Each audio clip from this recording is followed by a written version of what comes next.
What is up, Mets and Rangers fans, baseball and hockey fans, because I know I got a lot of mixed in here. Hope you all are having a great start to your day for another episode here at Rangers Review. Myself alongside Statboy Steven. If you guys are watching this live, thank you for being here. If you're listening to this on replay, thank you for being here as well. Appreciate all you guys as we have a lot to dive in today's episode regarding the expansion draft that just transpired for the Seattle Kraken, any potential trades that we could find ourselves seeing, as there's been a lot of reports and a lot of mixed reports over the past 24 hours at the time of being live right now, and also taking a quick preview into the NHL entry draft this weekend and what the Rangers could potentially be doing there, especially in the first round, and so much more. So before we get into anything further, thank you all for being here. And Steven, how are you doing today, my friend? Good. My arm's a little sore because I have my first vaccination today. But other than that, I was hoping for a little bit more action when 1 p.m. came around. But so far, we still have to wait for that big announcement. Yeah, it's something that inevitably after we record, and I was just telling this to Steven, a trade is going to happen. So don't worry, guys. As soon as we get done with this live stream and this episode today, we will have ourselves a deal. So have nothing to worry about. We're just jinxes, and it won't happen in our favor, of course. But all jokes aside, very, very intriguing stuff that has happened over the past day. And we're currently waiting to see what is going to happen with the Rangers as the freeze is now done at 1 p.m. Eastern time today on this Thursday, July 22nd. Some deals were able to start being made. We saw some trades across the league, but nothing with the Rangers as of now. And before I go any further in what we will be discussing today, I just want to say again, thank you all so much for being here. See Blacklist Outdoors, a great subscriber on both my channels. Thank you so much for being here, my friend. Shadow, Andrew, going down the list right now, and I apologize if I'm lagging, guys. Ethan, Josh, Mike, all of you. And we have a $10 donation already from Brody. Thank you so much. Brody's a great supporter here on the channel. Hope you're doing well, buddy. Thank you so much for the donation. Thanks for the great Rangers NHL coverage, as always, with Steven. Thank you so much, my friend. I appreciate that. Let's get some dono hype in the chat. But, Steven, we do have some kind of breaking news to announce. Not that it really is a surprise to anyone, but the Rangers did make it official with Mr. Barclay Goodrow that they have signed him to an extension that a lot of Rangers fans don't necessarily love, but I'm probably more in the minority when it comes to the actual term and length when it comes to being in favor or against it. I really don't have as much of a problem with it as I know that people on Twitter and other spans of social media are really arguing with. So my question to you is, what was your initial reaction to this? Are you fine with this deal? You think this is what it takes to get a guy like Goodrow, who otherwise would have been a free agent? He, of course, signs a 6-year deal at just over $3.6 million. And obviously, I'll break down year 1 through year 6 because they drastically vary in the amount of money he's making per year. It's no surprise. 6-year deal was rumored. The AAV is what was rumored, 3.65. I don't have a problem with the contract per se, but it's not the type of contract that makes me really happy, and I'm not going to scream and shout and celebrate. I think it's an okay contract for a player you acquire in free agency where you always overpay a little bit.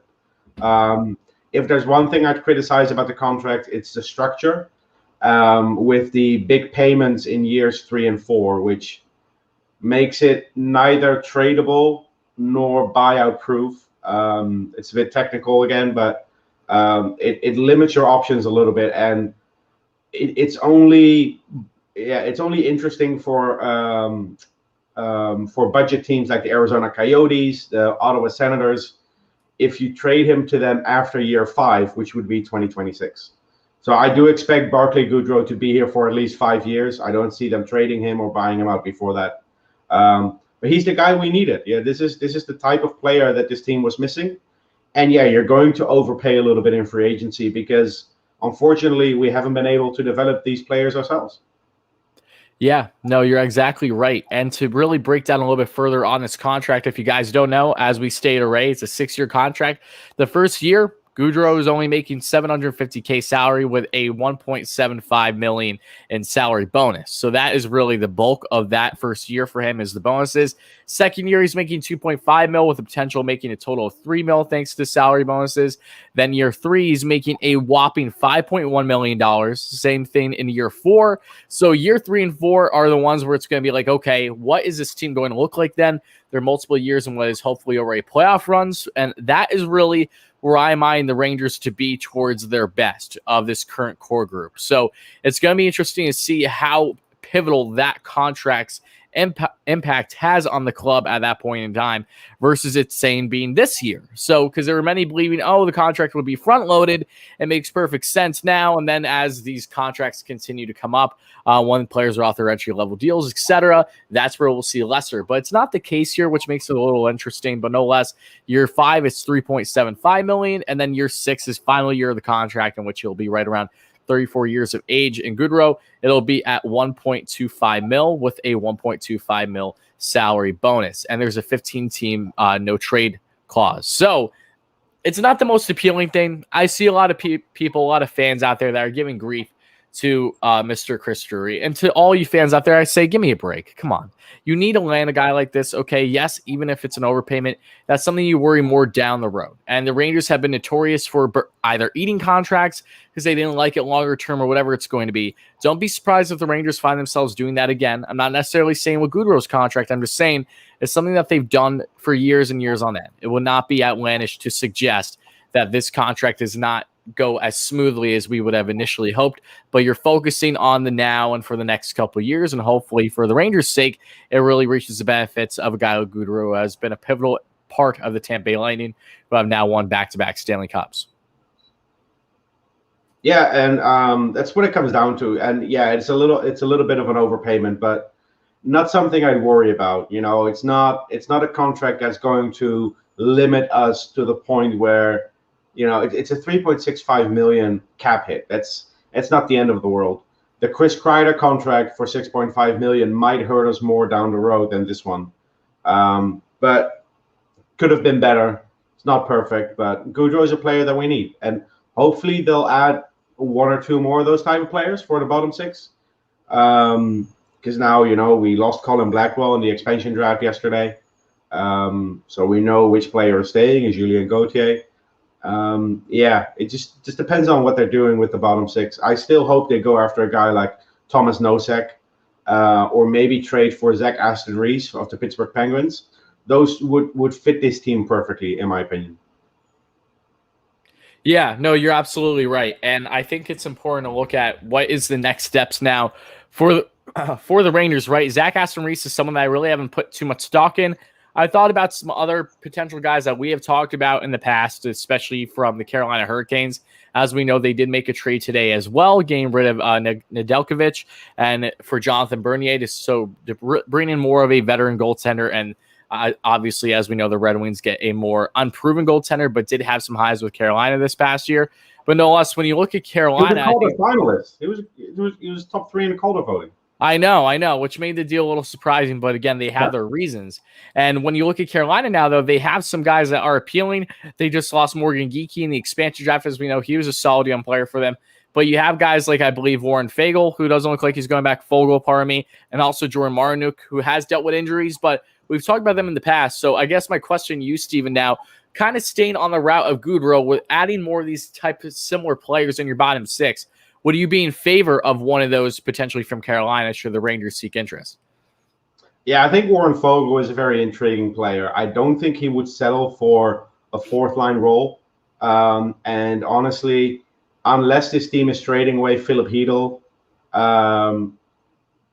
or Buchnevich, where the other players like Kako and Kravtsov move up, there's no real place on the 3rd line available for a guy like Warren Foegele.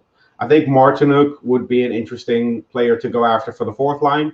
That 4th line really needs some experience. Kevin Rooney is a good center for the 4th line, but I don't know. I wouldn't mind a little improvement there. And you have some young kids coming through the ranks as well. And Morgan Barron, Justin Richards made his debut last season. I think he's in potentially a future 4th line center. So we're finally adding these pieces for the bottom 6. The young kids that can come up through the ranks, like Will Cooley as well. Like I said, Thomas Nosek, Zach Aston Reese, those are the type of players this team should go after. Maybe Sean Kuraly of the Boston Bruins. I don't really have a favorite. I just feel like they need to add at least one more of those players. And it all depends on what Drury's going to do in trades, because I still feel there's a trade with the Seattle Kraken coming up. Yes, and I think that's a great segue too. So again, if you're just chiming in the live stream or listening normally on replay wherever you get your podcast, thank you for chiming in, guys. We have a $5 donation though that I would like to address before we go forward, and that is basically saying, so thank you so much, 70 for JDB for the donation. I appreciate that. But he says Smith is gone. Yes, he is. If you guys don't know, Brendan Smith is no longer with the New York Rangers. I'm not surprised. This is something that I expected going into the offseason. Brendan, while he was never the player that the Rangers really assigned him for, and was one of my least favorite contracts and deals really that was ever made by Jeff Gorin during his tenure with the Rangers, but no less, he was a great role player for the club, great locker room presence, was a huge mentor to a guy like Capo Caco when he first came into the United States and in New York City, really help him around and everything. But no less, wishing Smith the best with whatever happens for him going forward. But he says it's time to build this young defense around Chara and make him the captain. Is Chara a UFA? Yes, Chara's a UFA, but no, I don't see the Rangers really targeting him. I felt that at most that was potentially happening last year where the Rangers were showing interest. I don't think Chara is on their radar. And at this point, for fairly good reason, just given his age, he might even be retiring. There's always uncertainty with Chara at this point in his career. So I think the Rangers can do better than him, in my humble opinion. What do you agree or disagree with that notion, Steven? Yeah, I think the Rangers are still going to go for a left defenseman for the third pairing, a guy to play with Nils Lundqvist. Not that they don't trust Reunanen, Jones, or Robertson, but those guys are probably still a year or two away from being like NHL ready for a full season. And it doesn't hurt to have a guy like Zach Jones play half a season in the AHL.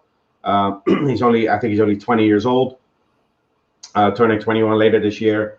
I'd much rather go for a veteran guy on defense that's going to be here for a year or two to bridge that gap than rushing players in and then have a Libor Hayek or Brett Howden type situation again. Who that left-handed defenseman will be, I don't know. There are some rumors that Elliot Friedman mentioned that the Rangers are going after Carson Soucy, who was drafted by the Seattle Kraken yesterday in the expansion draft from the Minnesota Wild. And as far as I know, he's a guy that the Rangers were interested in earlier this year. And in my opinion, he was an option to acquire before the expansion draft to sort of upgrade your third defenseman on the protection list instead of Libor Hayek. It didn't come to fruition, but he's a guy that could work on that third pairing. So we'll see what happens there. I don't know who's going to be traded to make that happen.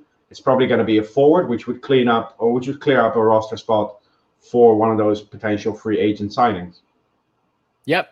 And I think now is a perfect segue because we've talked about a little bit on what has happened over the past 24 hours, but if we kind of get into the expansion now, I really want to touch on not so much the expansion itself because we know what happened there. Obviously, we knew about this 8 hours before the draft, and this was something that really frustrated me. I'm not sure about all you listeners out there, but this is not a target at one reporter over the other. I know who's been out there. They're doing their jobs. As soon as something's leaked, they have to say it.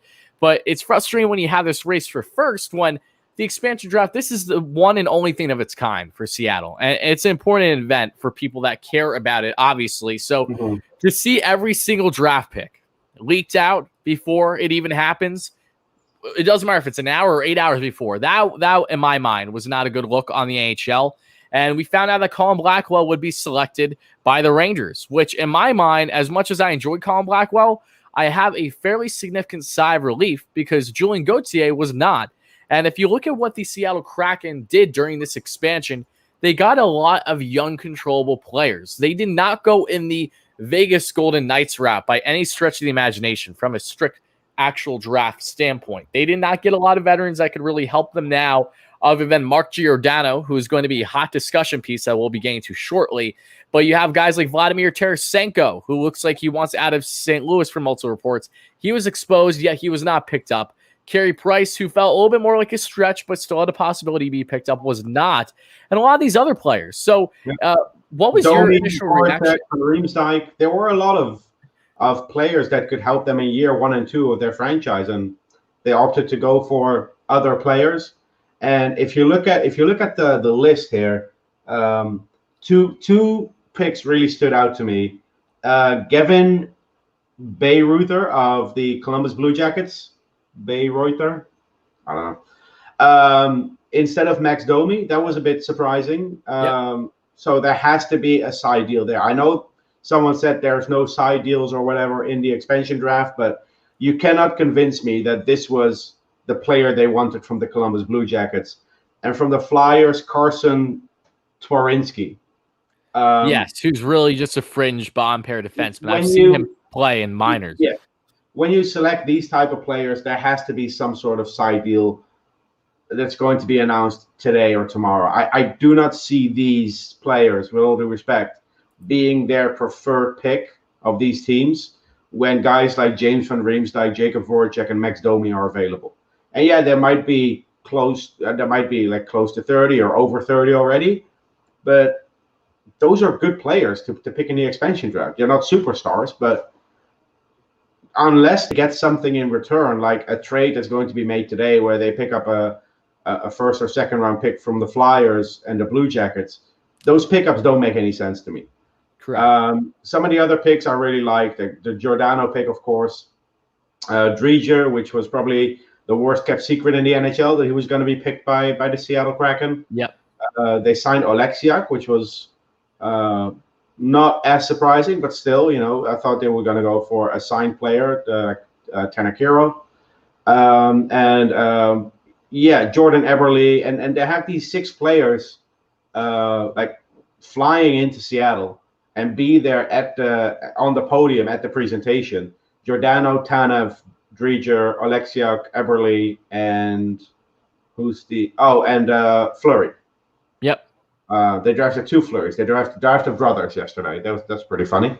Mm-hmm. But yeah, they have these 6 players, including Giordano. So I don't think Giordano is going to be traded. I think he's going to be maybe even their first captain.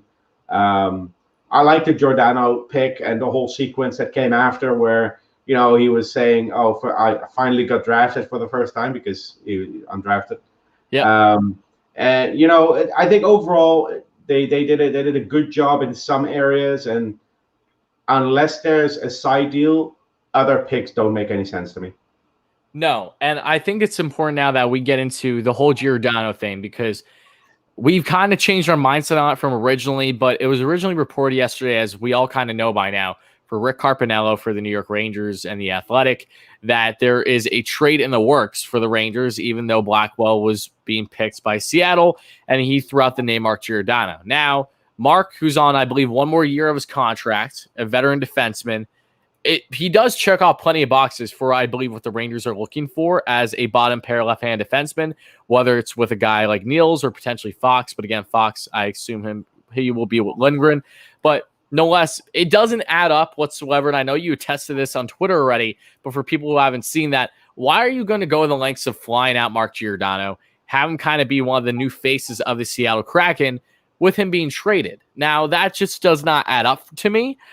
Could this be a scenario, however, where the Rangers potentially have a deal with, I don't know, like a Carson Soucy, which is another player that was acquired by the Wild, I believe. They did not pick Kaapo Kähkönen, as we know, and Soucy does have multiple years left on his deal. So is there something there? That is potential. There is potential there, but it's going to be really curious to see how this all unravels, because there has been an endless amount of rumors with both Ryan Strome and most recently that we've seen plenty of Pavel Buchnevich, who there have been people that believe that he's going to be going out west. I have not seen anything significant source-wise to really definitively give you a response to that, but there has been a report by Frank Saravelli in his one of his last articles that has stated that the Rangers have reportedly been trying to get Buchnevich, trade him away for weeks now. Now, that is telling that the Rangers want to get a deal done, and whether that's part of the whole Jack Eichel connection or not, I'm not sure, but I see the reasons why they're doing this. I just know that there are a lot of moves, significant moves, that are right at our fingertips. I think we can both attest to at this point for the Rangers. So kind of my question to you now, Steven, is what do you expect kind of going forward for the Rangers right now after this expansion draft, the eve of the actual NHL entry draft, or at least close to your right, coming this weekend? Do you believe that we're going to have ourselves a significant deal by the entry draft, after the entry draft? It really feels that this weekend is going to be hectic. Yeah. Quick, before I go into this, Did you know that Frank Seravalli is only 33 years old? No, he's just one of those rare cases that has silver hair, like from a young age. That's so cool. I always admire. This is a complete tangent. I've very rarely do you see people with salt and pepper hair when they're at the young age of whatever it is, and I think it's really cool. It's unique. That's a side note. Anyway, to go into your question, Jack Eichel has to be traded before the draft. 2 reasons. It's been reported that Kevin Adams wants another first-round pick this year, and he wants to get that in the Jack Eichel trade. The second reason is next year his no-move clause kicks in, and if you get too close to that July 1st deadline, teams are just going to wait it out. So it has to be this offseason and preferably before the draft. So I expect a trade today or tomorrow. Is it going to be the Rangers? Could be. I think they're the front runners, but I don't think it's a done deal yet. Otherwise, it would have been announced by now. The Minnesota Wild are reported to be in on him. I could see pieces like Dumba, Rossi, and Boldy involved in that. And as Friedman said, the Anaheim Ducks and the LA Kings are out, but maybe out of the blue they come back with an offer that blows the Rangers offer out of the water, and Adams just capitalizes on it and goes for it. Because there is still this weird way of thinking by general managers that they want to trade their good players to the other conference so they don't have to deal with them. I think it's a dumb strategy. I think you should always go for the best package, regardless of who you trade him to, because you're going to play 7 good teams in your division anyway. I still think unless the premium assets are involved for Anaheim, LA, the Rangers have the best cards in this whole saga for Jack Eichel. Georgiev could be part of it. Gordon has been trying to trade Georgiev for a significant piece for the last 2 years. Didn't get what he wanted. If Georgiev is part of the Eichel trade, I could see that happening. They could use a goalie in Buffalo, of course. And I always thought Buchnevich would be part of that trade, but maybe it's Ryan Strome. And the upgrade would be going from Strome to Eichel by giving up additionally a first-round pick, Buchnevich, and a prospect like Robertson, Jones, Schneider. I don't know. Yeah, and the whole Ryan Strome factor is interesting because it makes so much sense from the Rangers side of things. Because one, that you get rid of that contract of $4+ million off the books now, who's now going to be a rental. That's your top 6 center-wise. That is your depth. And the real question for me is a couple of things. One, in a scenario where Eichel, as we've touched on so many times, it looks like we'll be finding out results soon, is you get Jack Eichel, what is his health status? Because if he is, say, out for a significant period of time next season, losing Ryan Strome is going to hurt you a lot, at least for the immediate impact next year. Unless they make another move, and then like a Philip Deneau, for instance, and then they move Deneau to the third line once Eichel is back and healthy. That's plausible. I'm not sure, however. I just know that Deneau is not staying in Montreal. That ship has sailed from everything that I've seen. But from the Ryan Strome factor, he doesn't make sense for Buffalo outside of strictly being a replacement for them right now, adding a top 6 centerman for them, and to really just build with whatever they have going forward. So there's been a lot of rumors also with Sam Reinhart. I'm not sure that if you've seen, but he's another guy that has a fairly uncertain future with Buffalo. So if you're going to put Stromer in the deal, he surely is not going to be, the biggest driving force behind it. He is strictly going to be thrown in because there will not be a proper fit for him on the Rangers going forward. I think you can agree with that, right? Yeah, the biggest asset you can include as the Rangers is Pavel Buchnevich. He's a borderline point per game player at this point in his career. He's a first-line winger. There's no debate there. And as an RFA, they can negotiate with him to sign him long-term. I don't think being in Buffalo is an issue for a guy like Buchnevich. I know some people act like Buffalo is some hole in the middle of nowhere. But Alex McGillney played there, and he was pretty happy. I think all those rumors are overrated. Buchnevich would be the best part of the deal, unless, like I said earlier, unless the Anaheim Ducks want to include Jamie Drysdale, Trevor Zegras, or the 3rd overall pick. I know the LA Kings said their first round pick, which is I think 8th overall, is in play. So that could be part of the trade. But what else do they have? I doubt they want to include Byfield and maybe not even Turcotte. So what are you left with? Rasmus Kupari, who's not a bad prospect, but doesn't blow me away. The Rangers hold the cards with the best package available, unless teams are really willing to give up those top assets. I think the longer Kevin Adams waits, the more likely it is that he's traded to the Rangers, because the Rangers will be able to just wait it out.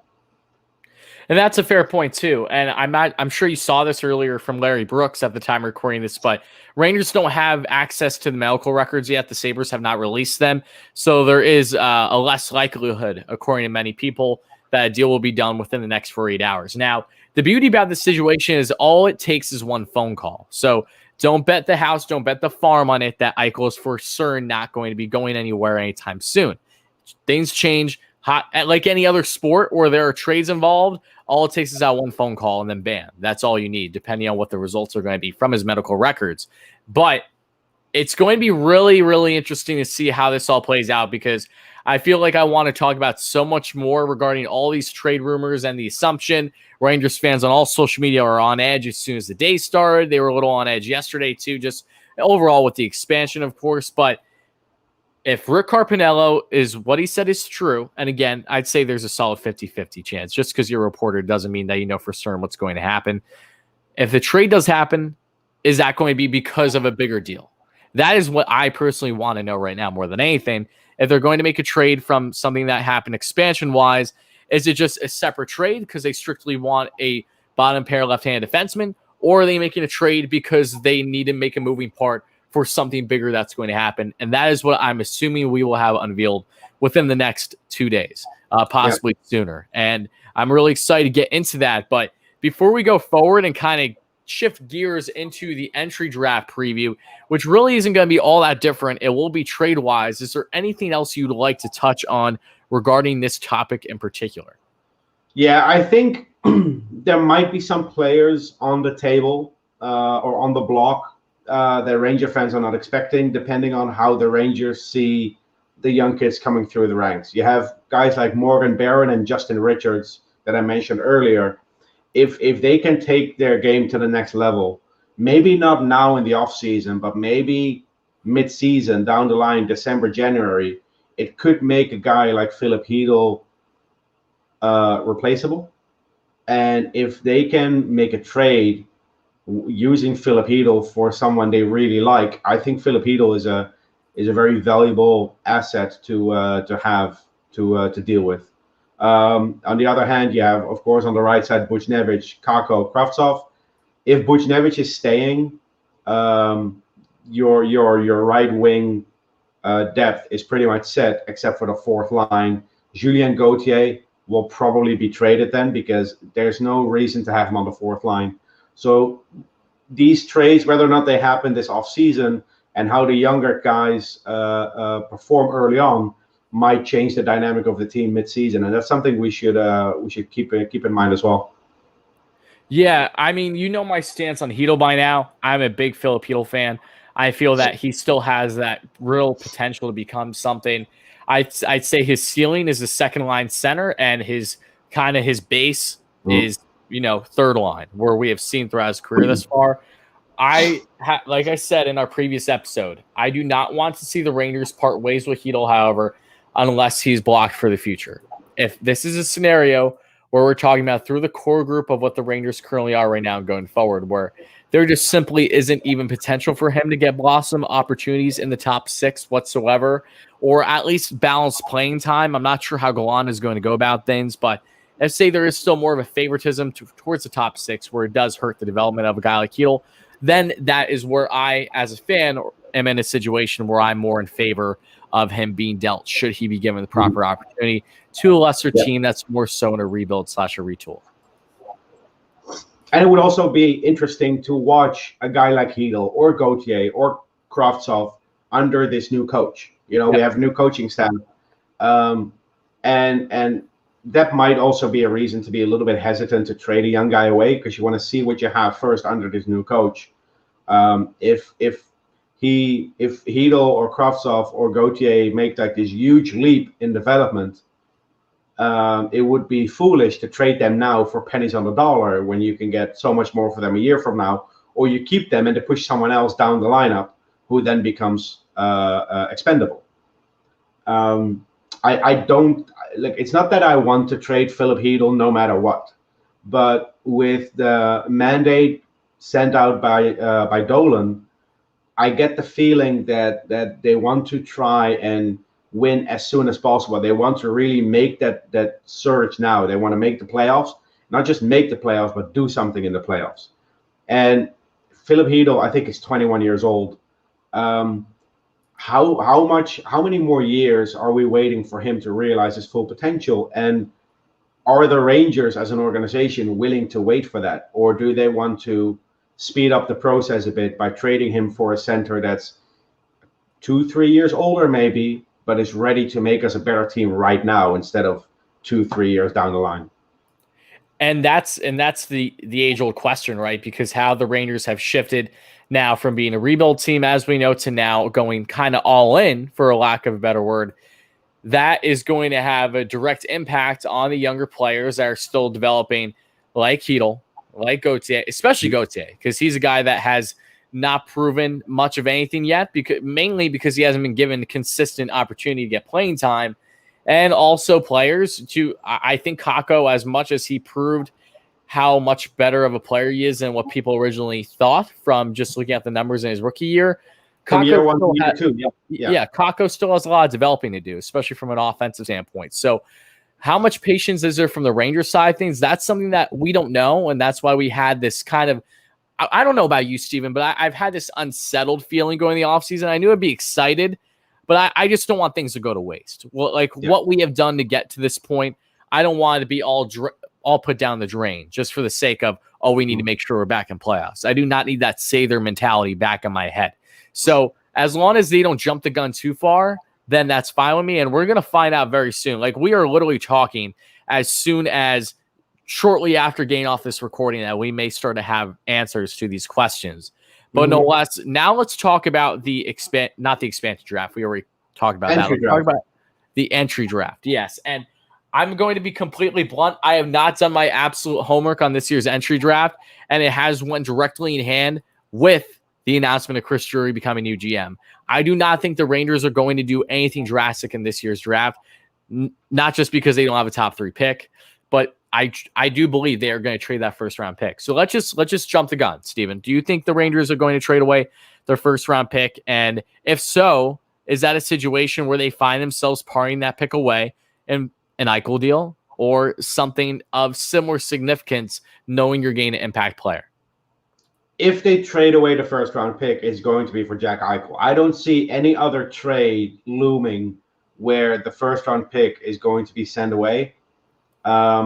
It's not like you're giving up a top 10 pick, or top 5 or top 3, but still 15th overall is a good pick to have in the first round. There are some really good prospects in that range, centers that the Rangers really need. So it wouldn't be the worst thing if they held on to the pick if a trade is not happening, and then just draft the player you want. But if they go for Eichel before the entry draft, which will be before tomorrow, I think 8 p.m. is when the draft starts, or at the draft, during the draft, all these phones are ringing, and everything's buzzing. It could be that we get to pick 13, pick 14, and then all of a sudden the Eichel trade is announced. So we'll see what happens. Like I said, the longer it takes, the more likely I think it is that Eichel's traded to the Rangers, and Kevin Adams wants that first round pick. So it's going to be before the Rangers make their selection. Once the Rangers make their selection, the Sabres are probably not going to be interested, because you want your scouts, you want your general manager to make that pick. You want your scouts and general manager to pick the player they are comfortable with. Like last year, after we drafted Braden Schneider, if a team was interested in our first round pick, the moment you pick Braden Schneider, those teams might not be interested anymore, because that may not have been their player at that position in the draft.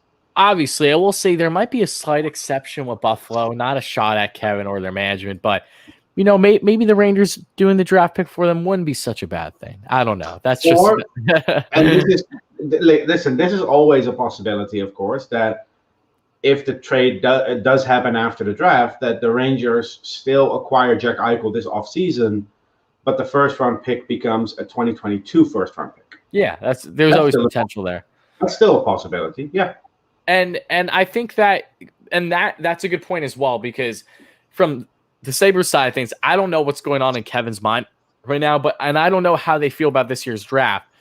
But would they potentially prioritize a next year's draft pick if they deem that next year's draft is going to be deeper, a better way to scout? Because this was an anomaly of a year when it came to scouting prospects with everything that happened with COVID. Mm-hmm. So that could very well be another factor as well into dictating if are they sold on this year, getting a pick from the Rangers, or are they willing to maybe get a pick for the Rangers next year, even if that pick is down the road, gain into the 20s with the assumption the Rangers make playoffs, knowing that's a big thing, actually, that you bring that up.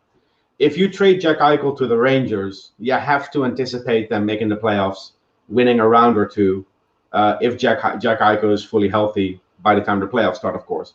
And all of a sudden, you're not looking at a 15th overall pick. You're looking at 24, 25, 26 maybe. Yep. That's something to take into consideration as Kevin Adams. But, there have been crazier situations. Of course, we all saw what happened with the Ottawa Senators, and then the following year with the San Jose Sharks. Yeah, no, that's a good point as well, because it's kind of like pick your poison, if you will, if you're in the Sabres situation here. Let's just get more into the hypothetical, shall we, with the draft pick being a part of a deal to land Eichel. If the Sabres want this year's pick, that is because they truly feel that this year's draft is either one, better than next year's, or two, they don't want to have that risk of that pick potentially dropping upwards of even 10 plus slots.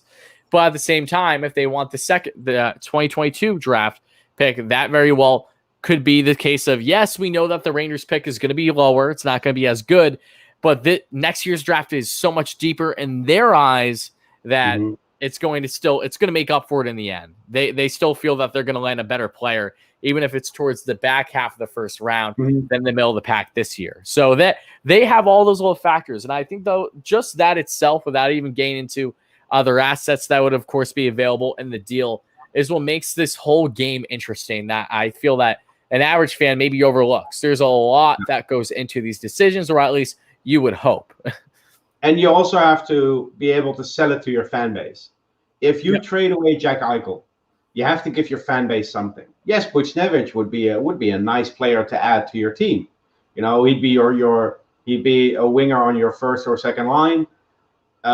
Maybe Philip Hedl is involved. That could be your top six center in a couple of years. But if you trade away Jack Eichel and the first round pick is next year, I don't know how you could sell that to the fan base, because there's 12 months in between losing your best player and getting one of the rewards for it. So to appeal to appease the fan base, that might also be another reason to really want that first round pick this year. And the Minnesota Wild, if they're interested, I think their pick's lower than ours. Yes, it is. Is it 19th or?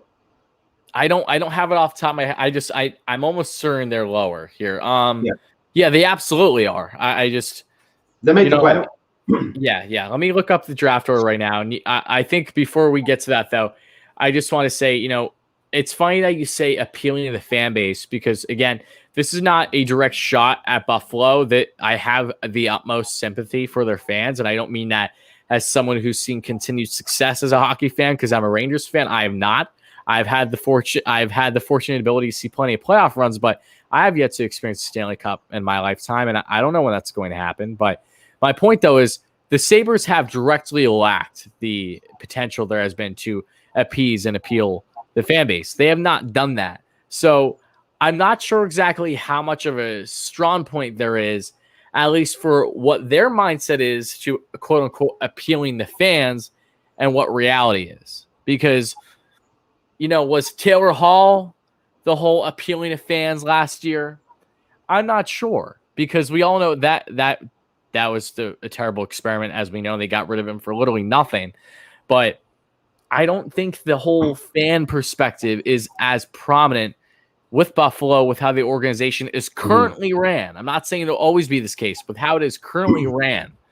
Yeah, That's just my personal opinion.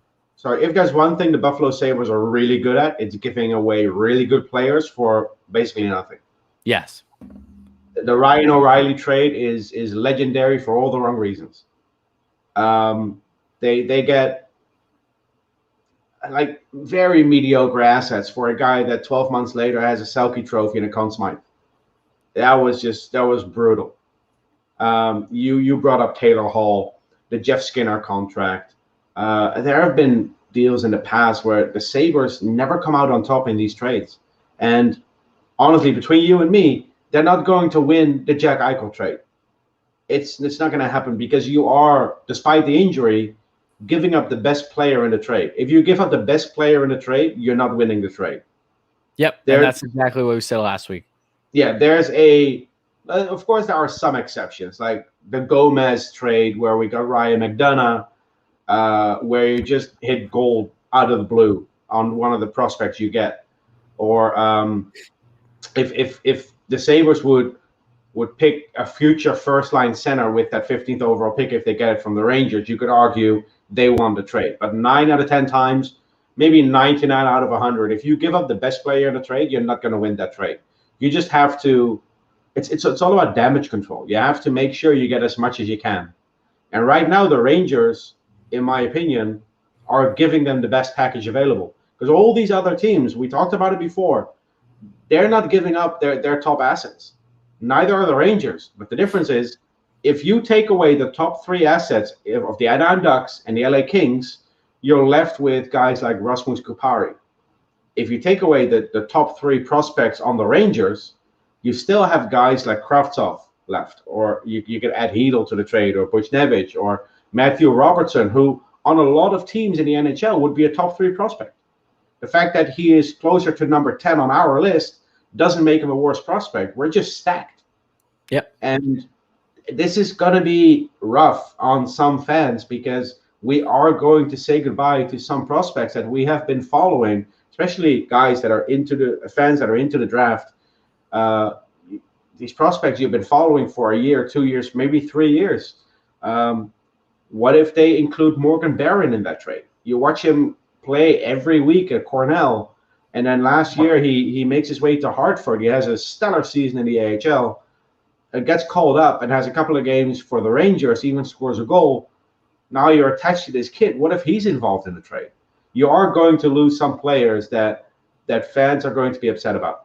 But absolutely, I think you can. So when it comes to these big trades, the 2 trades for me that stand out in terms of the Rangers making the right call are the Rick Nash trade and the Keith Yandel trade when we were contending.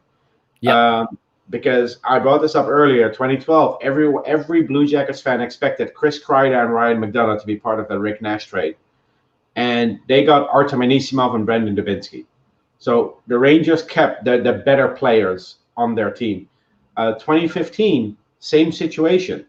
Between Anthony Duclair and Pavel Buchnevich, they made the right call to send them Anthony Duclair and hang on to Pavel Buchnevich. Of course, there was that link between Duclair and Domi from their days in the QMJHL. But still, they held on to the better of the 2 prospects that were in the conversation. I hope the Rangers can do that again. I hope they can make the right decision here. And if they include a prospect, make the smart call and get the prospect, keep the prospect that's going to work out for you.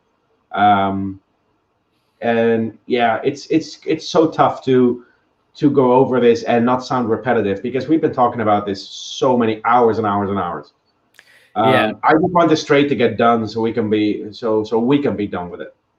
And I was going to say, attachment wise, you know that better than anyone with your personal connection that you've had with Elias Anderson. He's a prime example, I think, of that too. Like, especially if you're like any other fan, if you pay attention to the drafts, if you do your own due diligence on quote unquote scouting, if you will, with these young players, years go by. Like if the Rangers lose Matthew Robertson, Am I going to, bend my back and be like absolutely distraught over it? No, but I'm going to be upset. Matthew Robertson is one of the many defensive prospects I've been following for the Rangers. I'm still wondering what Joey Keane's up to, and he's been gone for over a year now. So you naturally, especially when you're focused more on a rebuild now, at least for us, because you do a lot more time than I do, but we both spend a decent and large portion of our time into these younger players, given that it's been a rebuild. So now it's a little bit of a different pace now. And I loved, and I want to say this earlier, how you said damage control. That is the absolute perfect way to put this situation for Buffalo or any other team that has been in these kind of scenarios. So let's not just target Buffalo here. Let's just talk from an overall matter, right? So you have a star player that is disgruntled with the organization and wants out. You already have lost the trade. Anything you can do at that point is not going to benefit you the same way it would have if the player was content, happy, no anger issues, no emotional problems, health-wise, all those things. If that was an issue, you get everything. But as soon as that player shows a disgruntlement, that is where the stock already starts to drop, not in your favor. And we see the same thing here now happening with the Sabres, because you're right. They're not going to be able to get a return that they would love. And it's just a matter of doing the absolute best they can at making the best out of a bad situation. And no one can deny that. And with saying that, however, I would like to mention how you originally brought up Minnesota. Yeah, they're drafting 22nd. So their draft pick is not nearly as appealing as the Rangers are from a first-round perspective, at least. Right. Okay, so now if you compare the two, now you have a situation where the 15th overall pick is better. And the Rangers are 16th, by the way. They moved because of Seattle. No, because of Arizona. Arizona. Arizona, correct. Pardon me. So now, if we're talking about a trade package with 4 assets, these 3 other assets of Minnesota have to trump the 3 assets that we put together. Yep. What's Minnesota going to give up? They're not going to give up Eriksson Ek, who they just signed to an extension. They're not going to give up Kaprizov. Would they go the lengths? I think it would be unbelievably foolish, but would they go the lengths of giving up a Marco Rossi? I think if they want to compete with the Rangers, they have to include Marco Rossi and more, because you need to not just match the Rangers' offer. You need to come up with a better offer to win the trade negotiations. Like, would you say at least one of a Rossi or a Matthew Boley? I would say both. And then a roster player. Who's their roster player going to be? I don't think they're going to include Matt Dumba after the all the hoops they went through to protect him a second time. Yeah, no, that would not make sense. They lost Carson Soucy. Who are they going to give up? Kaapo Kähkönen? Could be, but what are you going to do in net when Cam Talbot is a free agent next year? Minnesota doesn't have the assets to compete with the Rangers unless they include their best prospects and more. And the same thing goes for the Anaheim Ducks, like I said before. The Anaheim Ducks want to compete with the package the Rangers are putting together. They're going to have to include Trevor Zegras, which they won't. They're not going to give them the 3rd overall pick. That would be foolish. When you know the cap's going to be flat for the next couple of years, a 3rd overall pick is one of the most valuable pieces in hockey. I don't see any team really trumping the Rangers when it comes to the trade offer, unless Calgary, for some reason, goes with Matthew Tkachuk and Emilio Pettersson and 2 other assets or something. Pavel Buchnevich is the best asset that has been mentioned in all these trade proposals that are realistically available. He's the best asset. And then you add 3 more. Good luck beating that. Yeah, and look, ideally, you think that the Rangers are for sure the front runner here. And I know that Minnesota has this desperation. I know that if you're watching this live, I'm out of focus right now. Don't worry about the camera. But no less, yes, the Rangers do have what would seem like the most appealing assets to cough up. But I also wanted to do a slight pivot here as well to ask you, because we have been a dead horse here with Jack Eichel. And I think at this point in time, we're going to just do a wait and see. If we come back here after the draft, early next week, I would assume at the time of recording this, and Jack Eichel was not traded, period. Not even like he wasn't traded to the Rangers. I think you and I will be, one, surprised, and two, that's where we can touch on again. But there is one player that I wanted to ask you how you're feeling at this point in time, and that is who we originally touched on, who I mentioned already, and Pavel Buchnevich. Because Buch, like I said, he's apparently there have been rumors out there with him potentially going out west. Funny enough, of course, the Rangers post a photo of him and Igor Shesterkin together today. Yeah, that's cool. That's cruel. With everything going on. It is cruel. And the reason why I say it's cruel is because it has been official that the Rangers have been trying to get rid of Buch. So if this was just, malarkey and people think, Buch could find himself out because he just doesn't look good for the Rangers' long-term commitment on the right wing with guys like Kakko and Krasov. If it was just all thrown up in the air from normal fans, okay, but it's not. So my question to you now is, do you think that Pavel Buchnevich at this point in time is going to find himself more out the door? Because it looks like teams like possibly the St. Louis Blues in particular are really showing interest there. I know some fans have said this in the chat. I'm not sure exactly how truthful that is or how truthful that's going to be, but no less, if you're going to get rid of Buch, you got to do it for a good reason. In my mind, as good as Kakko, as much as you need Kakko and Krasov to thrive in this top six, it somewhat contradicts their winning mentality going forward and wanting to for sure make playoffs next year. And two, you're having Buch, who is consistently proving himself to be something special with this organization. So I love Buch. I don't want to see him gone, but if he's going to be dealt, it has to make sense for more reasons than one. Yeah, and it's not the first time the Rangers are exploring their options with Buchnevich. Yeah. At the 2019 draft, for instance, there were talks with, if I remember correctly, the Edmonton Oilers and the Buffalo Sabres about Buchnevich. It didn't come to a trade then, possibly because the way the draft board shook up, because Moritz Seider went 6th overall, and it pushed everyone down in the draft. And I think it gave Buffalo and Edmonton a reason to hang on to their pick and pick the player they wanted.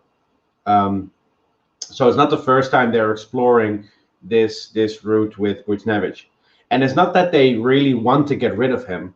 It's just that you can get really good value for him now, or you have to commit to him long term.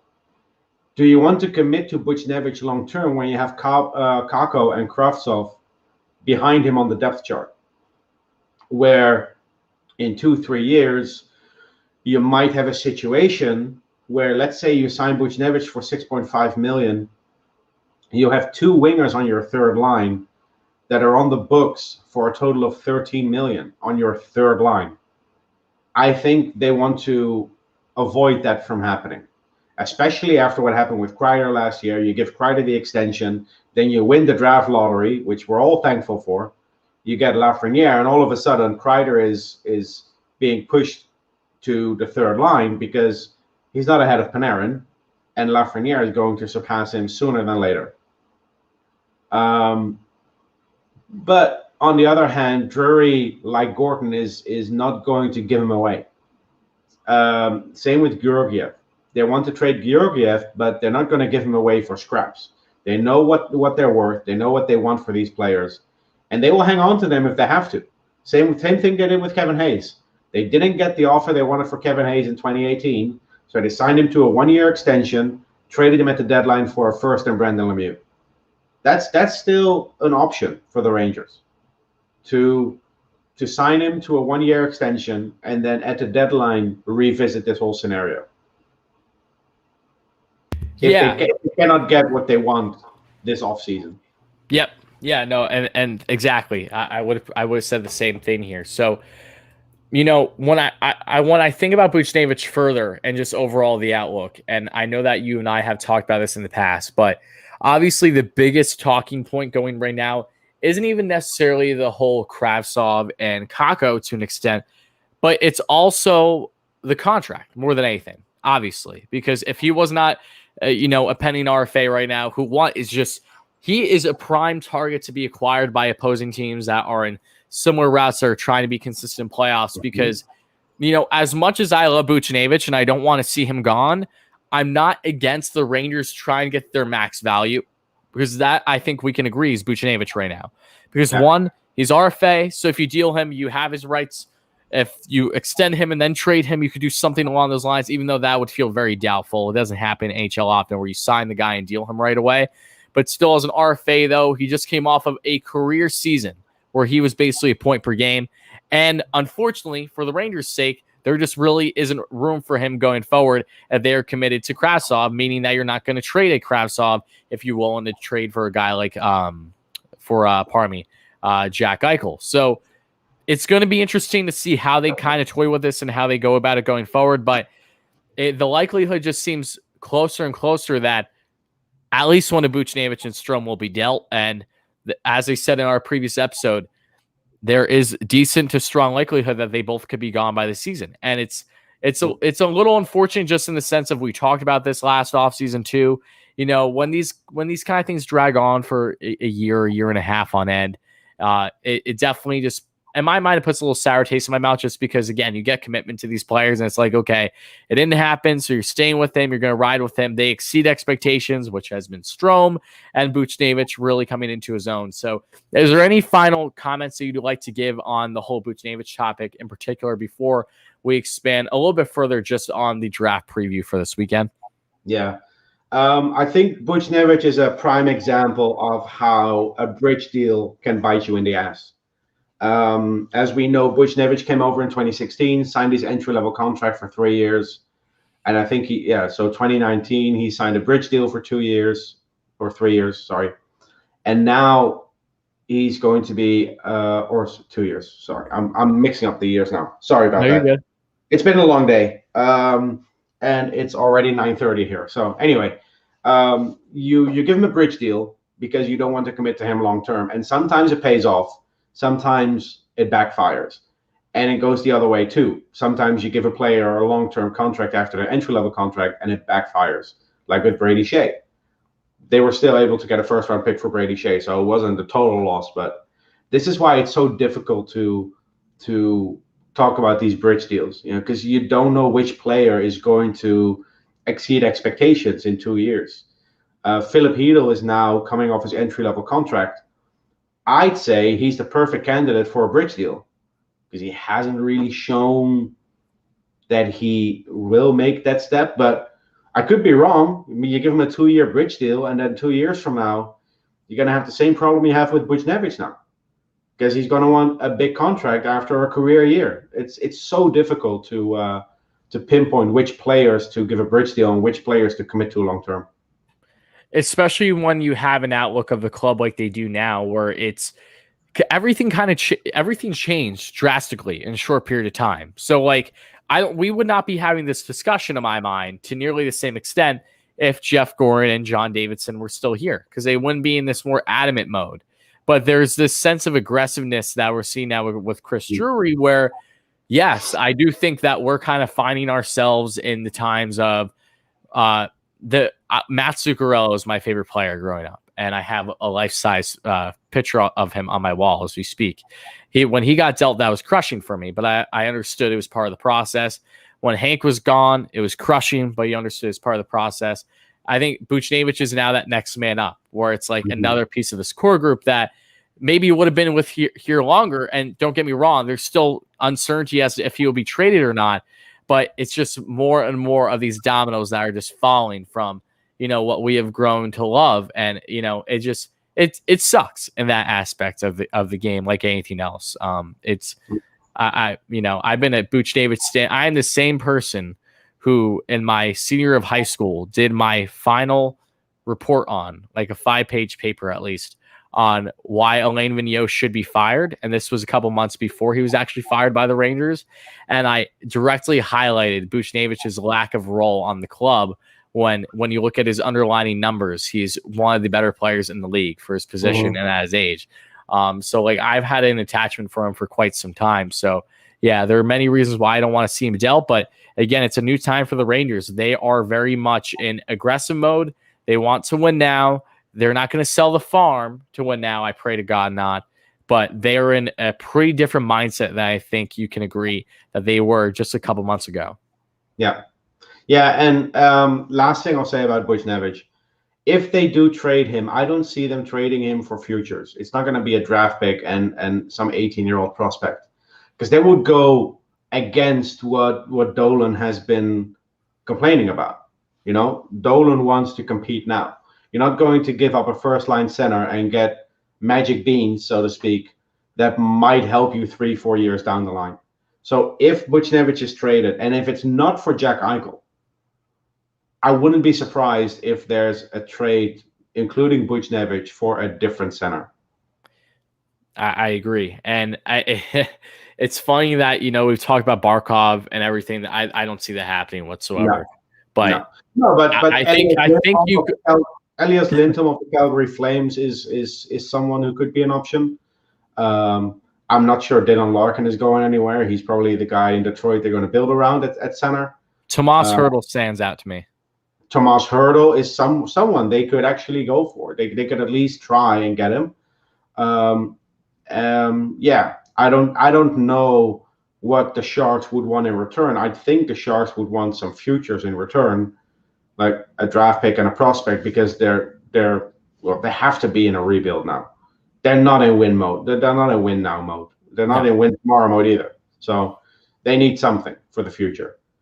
It's gonna be rough. If it's not Eichel, then there are some centers available that the Rangers could go after. But yeah, it won't be easy.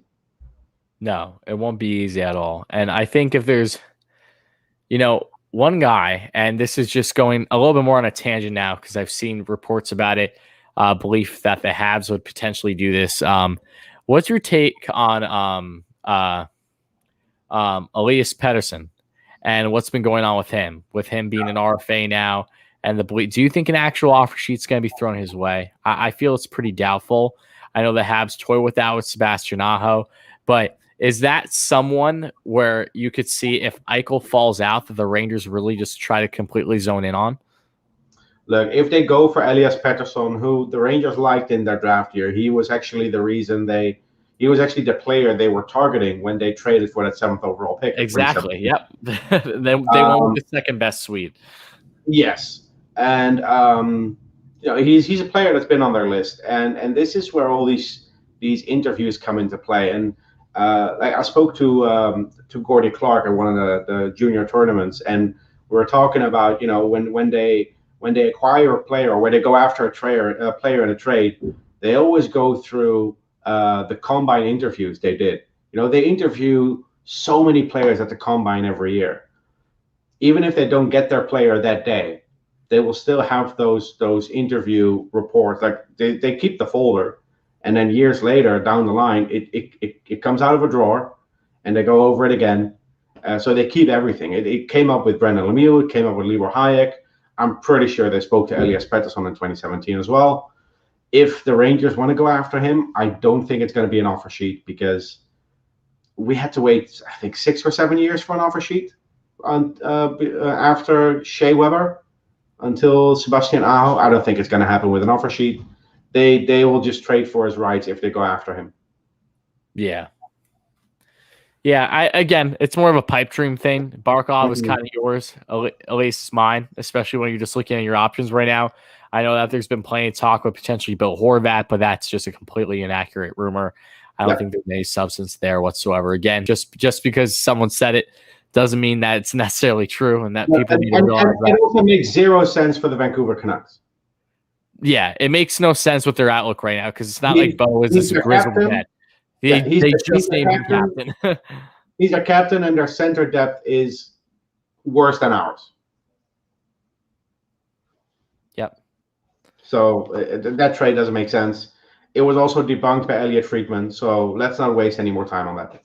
Yeah, exactly. So I think to kind of wrap up now, is there anything else you'd like to touch on with the entry draft in particular? Because this will probably be the last time we talk for our episodes before we get to that point. I know that we didn't really break down prospects we have in some previous episodes. So if you like, check them out. Please do, guys, either here on YouTube or wherever you get your podcasts. But again, this does not feel like a draft for the Rangers in my mind, or you need to be as zoned in on all these potential prospects and picks like we have in years prior. It has, to be quite honest, a completely different feel to it. Hmm. Yeah, I don't think the Rangers are going for quantity anymore. I think if I think you're going to see some trades on day two of the draft where the Rangers package a couple of picks to try and trade up like they did last year when they wanted Brett Berard. They picked up two seventh round picks. They got a fifth round pick and then picked their player. They're not going for quantity anymore. It's all about quality. So you could see the Rangers walking away with four or maybe only five prospects. Yep. And that's okay. That's okay. I think we've had a fair share amount of picks over the past couple of years, No, going back to 2017. We're entering phase two now. We've had our lottery luck. We've had our really good draft picks in Lundqvist and Miller and Morgan Barron. Let's not forget him. He was 2017 draft pick. Will Cooley last year with a pick we got for Elias Anderson. Which the Rangers might do something similar here, where they trade a player, let's say Julien Gauthier, for a second round pick, just so they can get a second round pick back, because we gave up our second round pick for to get rid of Mark Stahl. Mm-hmm. And so, I wanted to say, though, before you go forward, that All Things Rangers is in the chat saying hello. So hello, All Things Rangers. Hope you're doing well, my friend, and everyone currently in the live stream. But continue, Steven. Yeah. Look, and I'm just going to go over two names. One, everyone should be familiar with because I bring it up all the time. Svechkov in the first round. If we do keep our pick, he would be my dream candidate for the 15th overall selection. And if the Rangers manage to get into the second round, there's a kid from the Seattle Thunderbirds that I would like the Rangers to go after, Connor Roulette. Although he'd probably be better suited as a Vegas Golden Knights pick with that last name. But yeah, that's a guy that I would really like. And of course, the occasional weird name like Red Savage. The Red Savage is a really great name to have in your organization. So. Makes me think of Jet Wu. Sorry? Makes me think of Jet Wu. Yeah, there was a time where you had Jet Wu, Spencer Fu. It was there's some names you just remember years later. Last year there was a Czech player draft eligible. His name was Ivan. Pretty unique, if you ask me.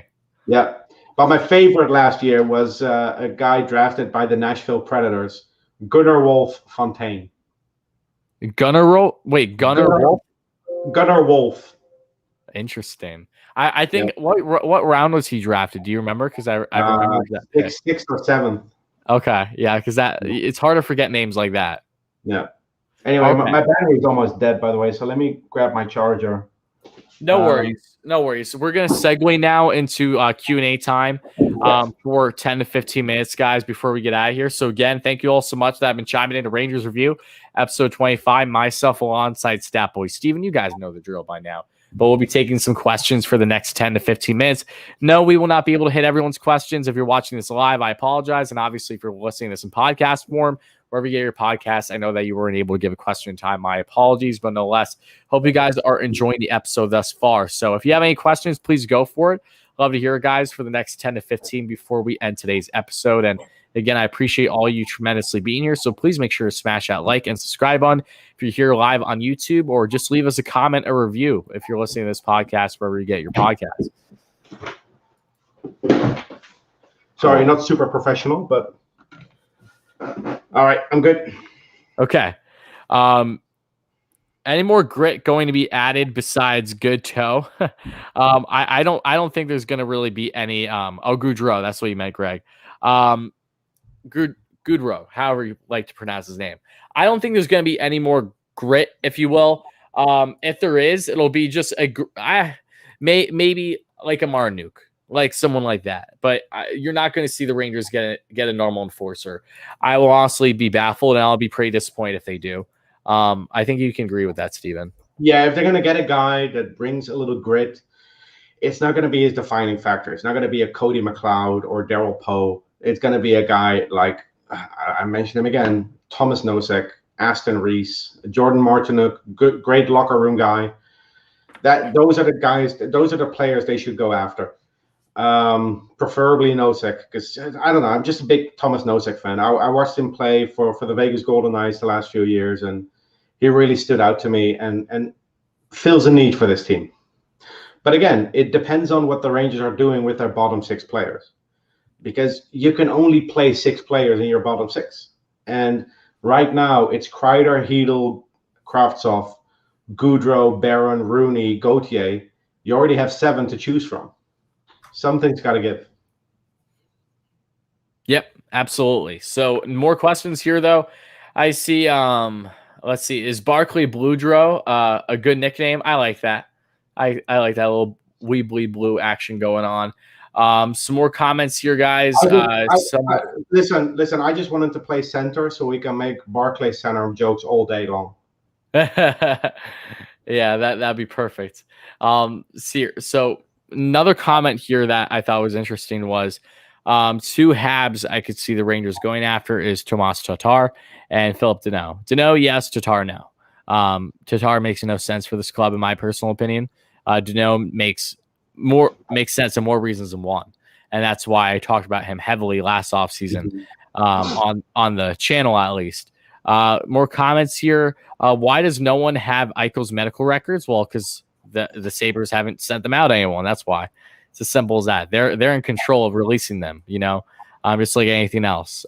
So until they release them, we're not going to know jack. No pun intended. So hopefully we get them soon. But it is important. Trust me, it is. I've never been so adamant about wanting to see an athlete's medical records, but it's kind of a big deal right now. There's no doubting that. Kevin says, I want Stamkos. I like Stamkos, but that ship has sailed. The amount of times the Rangers were so close to landing Stammer in previous years, going back to when a year or 2 after he was drafted. I remember the Rangers almost landed him, but that fell through. Rangers, yeah, just imagine. My goodness. Listen, I'm still waiting for Shane Doan to be traded to the Rangers. That's exactly. Let's get him out of retirement already. We need the Doanster over here. Yeah. Let's see. What about trading with Seattle for Yanni Gourde? I won't say it's impossible, but I think Yanni Gourde fits their mold well for what they're doing. They're trying to add younger players in the locker room that also have some experience. Yanni is everything that I think that they could be looking for. So it was a smart pick by them. I don't see. Yanni Gourde makes a ton of sense for the Kraken to hang on to. A player that I would really like from the Kraken, to be honest, is Tanev, but we're talking about the same scenarios with Giordano. They flew him into Seattle to be part of the whole ceremony. They're not going to trade him. Yeah, it just we'll be very surprised. If you want us to come back and eat our words, that's fine. But we're going to stay true. His headshot looks like a mugshot. I know he's the best headshot in the NHL. Yeah. All right, plenty more comments here though. Let's see. Don't the Rangers have tough defensemen in the minors who can fight? I mean, yes, but you're not going to call them up strictly to do that. The Rangers are a far more skilled and well-ran organization to be that desperate, I would say. They just need to play a grittier game. Yeah, that's the thing. You don't call up a defenseman just because he can fight. I know everyone's going a bit crazy about Mason Geertsen. He's not an NHL defenseman. Hunter Skinner might be in the future, and he brings that physicality. But he plays the right side. We're not going to have an opening on the right side for at least half a decade. So yeah, we'll see what happens. Of course, we have Braden Schneider, who's starting in Hartford now. Speaking of Hartford, quickly, there was an amendment the CHL agreed to that 19-year-old players are allowed to play in the AHL this upcoming season if they played 20 or more AHL games last season. So players that would otherwise be ineligible would be eligible under this exception. Unfortunately, Will Cooley only played 18, so he doesn't qualify. Robertson and Schneider are eligible based on age. That's good. And also Robertson because he completed 4 full seasons in juniors. Yep. So those two will be in Hartford. That's a really good pairing to look forward to. Vincent Loverty is leaving, so they have some openings there. You're going to see Reunanen or Jones there on the left side in Hartford. The other one will probably be the 7th defenseman. But promoting a guy just because he can fight, calling him up, those days are behind us. Yeah, no, you're absolutely right. We're not we're not the Rangers of the past, to put it lightly. But we have plenty more comments here, guys. We'll be going probably right up until 5 p.m. Eastern time, so just under 10 minutes, guys. I know it's not the same time for you, Steven. That's why I clarified the Eastern. Let's see here. Can Will Cooley be the Rangers' Tom Wilson?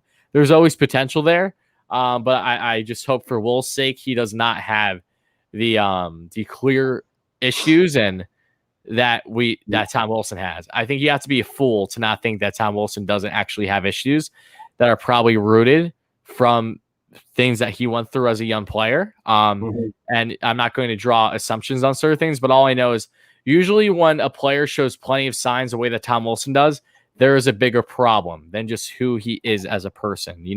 Something drove him to the way he has. And I think that's something that gets overlooked a lot in hockey culture. Not to go on a tangent there. Let's also not forget that Tom Wilson is more than just a fighter. He didn't get to the NHL by being an asshole. No. This guy I think he was even a top 10 pick. He's definitely a first-round pick for the Washington Capitals. Yep. I think he had a 20-goal season a couple of years ago. So he's very talented too. It's not just the physical part of his game, and the Rangers have been adding some physical players to their prospect pool over the last few years. Last year, they drafted Will Cooley. 2019, they drafted Adam Edstrom.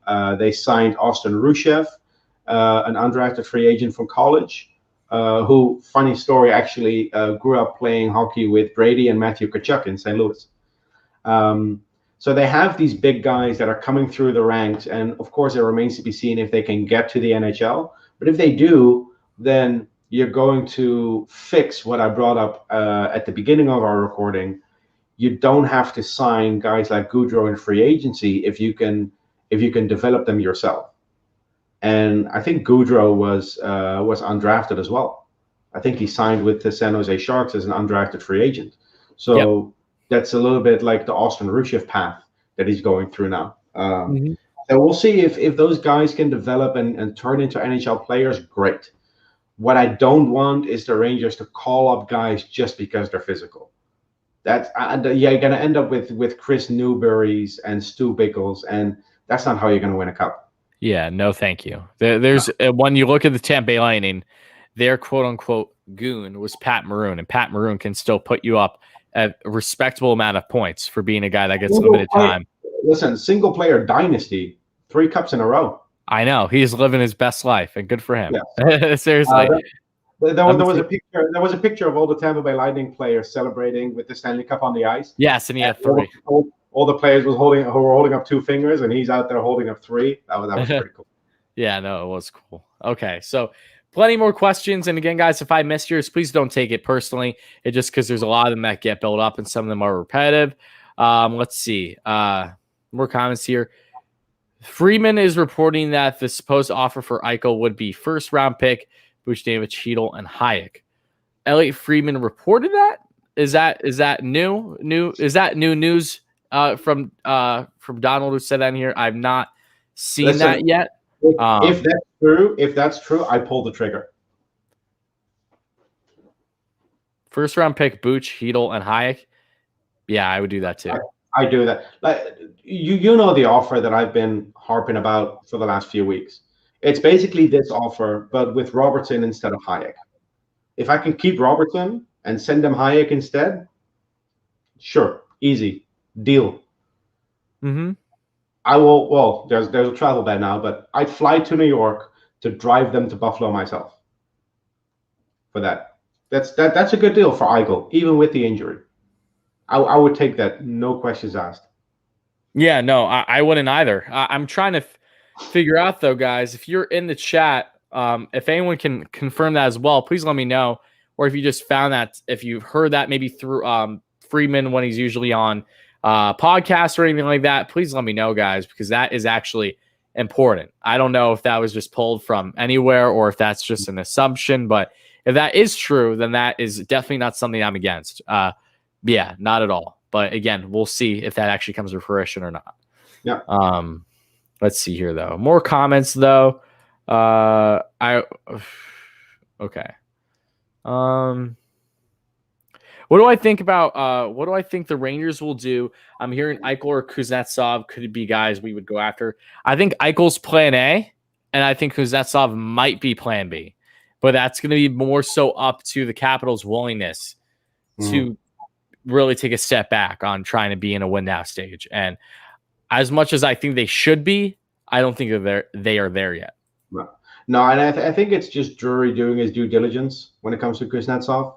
If a player of his caliber is available, the least you have to do is pick up the phone and inquire about him. And yeah, if the Eichel trade falls through, I could see Kuznetsov being plan B. We talked about others like Elias Lindholm. Kuznetsov fits that mold of a plan B center to go after. Yeah, absolutely. Yeah, no, he definitely brings it all. Here's the thing though, if the Rangers got Kuznetsov, oh my goodness, Kuznetsov to Kravtsov. Oh, what a connection that would be. A Panarin, Kuznetsov, Kravtsov line, 3 guys with a link to the city of Chelyabinsk. That's Steven's like, I'm getting more intrigued by the second. I mean, I'm not super high on Kuznetsov, but that's intriguing, yeah. Neither am I, but we'll take a couple more questions before we get out of here, guys. Again, I appreciate everyone being here.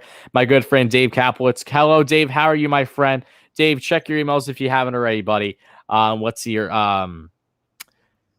There's no way the Sabres will accept that. I mean, it's the Sabres. Don't push your luck. And I've been saying this. The longer it takes, the worse the offer is going to get. The Eichel trade market is not a seller's market. They're not in the driver's seat when it comes to trading away Jack Eichel. They have a player that's injured, is on the books for $10 million with a flat cap. Those 3 are going to limit your trade partners already. And then you also want a fairly decent package for him. You're going to end up with maybe 3 teams to negotiate with. Probably 2, probably just Minnesota and New York. If Minnesota is not able to beat that offer that was just mentioned, then Kevin Adams doesn't have a choice. Because the clock's ticking. Yeah, no, the clock is ticking. You're absolutely right. And now getting on to the final question we'll be taking today, guys. I appreciate everyone's questions.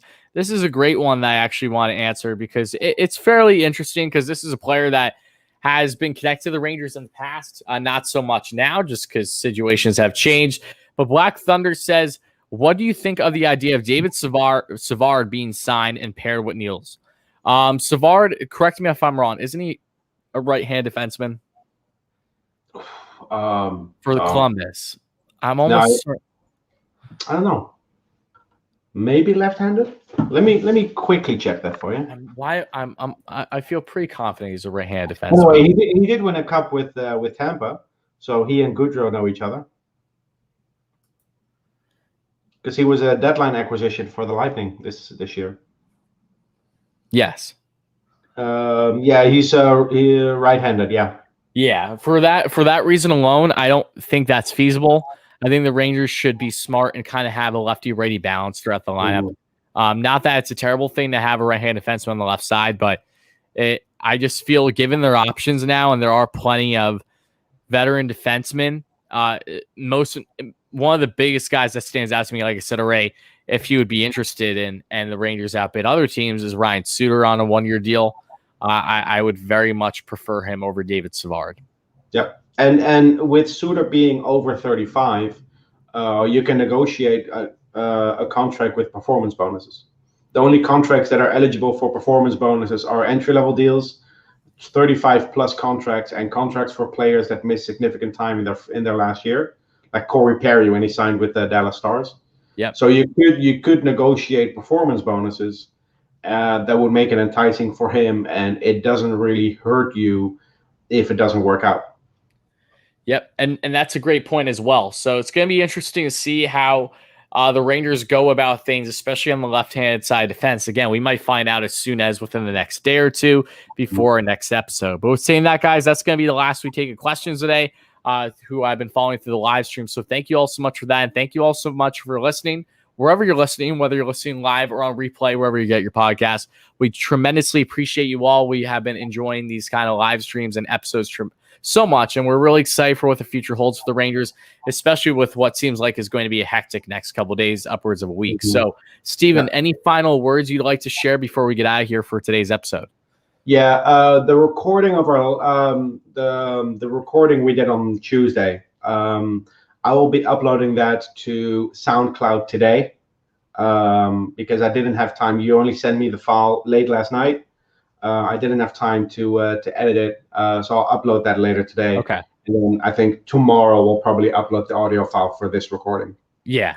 Tonight I'm going to get it downloaded, and then you'll probably be able to upload it tomorrow. Yeah. And the other thing, final thing I say, the left-handed defenseman spot, I think the best match here is still with the Seattle Kraken.